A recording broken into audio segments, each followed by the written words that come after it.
اسمي يوسف محمد حلمي يوسف، قسم زخرفة وإعلان، مدرسة محمد علي الجغرافية. السنة دي اتخرجنا من سنة 2024 دبلوم. أنا مثلا كنت عايز أتكلم في حاجة اسمها كنا عاملين شغل ألوان زيتية، لوحات ألوان مائية، وكنت عاملين شغل الجدران، وعاملين شغل على الحوائط، وعاملين شغل على ستوك دهانات قطيفة، دهانات.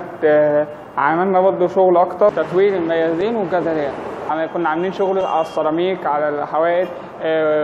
في ناس بيعملوا الحاجات دي في شغل العمل بره، سوق العمل بره، اللي شايل السيراميك اللي بيتلزق بره، مثلا زي مثلا تشتغل على الحيطة، بتعمل لوحات، مثلا بتعمل رسم، مثلا خط، تعمل حاجات زي القرآن الكريم كده، خط الكوفي، الكواني.